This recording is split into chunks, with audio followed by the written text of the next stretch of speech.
Sir side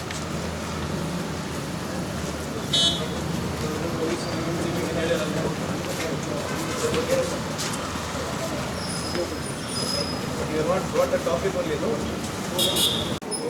ಏನು ಮಾಡೋದು sir ಅವ್ನು ಮಾತೇ ನಾವು ಕೇಳಬೇಕು ಅಂತ ಇಲ್ಲಿ ಅದು ಎಷ್ಟೇ ಒತ್ತಡಗಳು ಬಂದರೆ ಈ ಥರ ಮಾಡ್ತಕ್ಕಂಥ ಸರಿಯಲ್ಲ. ಒತ್ತಡ ಮಾಡ್ತಿದ್ರೆ ನನಗೆ ಆಯ್ತು ಈಗ ಇರಲಿ ಬಿಡೋದಲ್ಲ, ಆಯ್ತು ನಾವು ಇದೀವೆಲ್ಲ ನಿಂತಿದ್ದೀವಿ ಇದರಲ್ಲ ಇದೆಲ್ಲ ಅವರು ಇದ್ದಾರೆ ಎಲ್ಲರೂ ಇದ್ದಾರೆ ನಿಂತಿದ್ದೀವಿ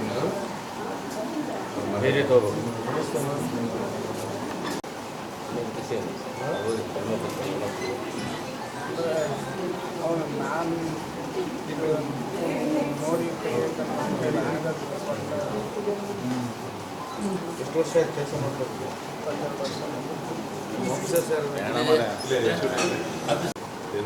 ನೇರವಾಗಿರೋದು ಇದೆಲ್ಲ ಏನಾಗಲ್ಲ. ಅದೇ ವಾರ್ಡಲ್ಲೇ ಕೆಲಸ ಮಾಡೋದು ಧೈರ್ಯವಾಗಿರು ಎಲ್ಲರೂ ಇದ್ದಾರೆ ಅಂತ ಹೇಳಿದ್ರು. ಮತ್ತೆ ನೀವು ಎದುರು ಕಡೆ ಎಲ್ಲೂ ಹೋಗಬೇಡ.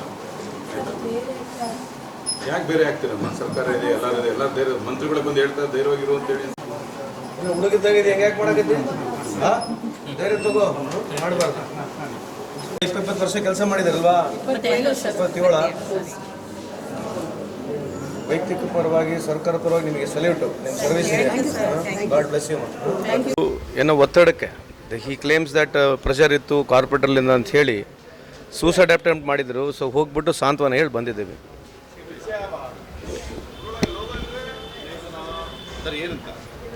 ಅಲ್ಲ, ಅವರಿಗೆ ಕಾರ್ಪೊರೇಟರ್ಲಿಂದ ಒತ್ತಡ ಇದೆ. ಅವರು ಎಕ್ಸ್ ಕಾರ್ಪೊರೇಟರು ಒತ್ತಡ ಮಾಡಿದ್ದಾರೆ, ನನಗಿಲ್ಲೇ ಕೆಲಸ ಮಾಡಬೇಕು, ಇದೇ ಥರ ಕೆಲಸ ಮಾಡಬೇಕು ಅಂತ ಹೇಳಿ is been forcing him to work ಅಂತ ಹೇಳಿ ಅವ್ರು ಹೇಳಿರ್ತಕ್ಕಂಥದ್ದು. It's his statement. ಸೊ ಈ ಅಟೆಂಪ್ಟ್ ಟು ಸೂಸೈಡ್ ಮಾಡಿದ್ದಾರೆ ಅಂತ ಇರ್ತಕ್ಕಂಥ ಮಾಹಿತಿ ನನಗೆ.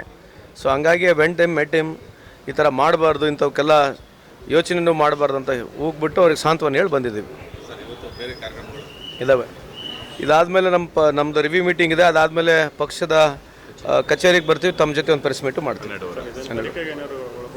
I don't know, I let me look into it's too much to jump.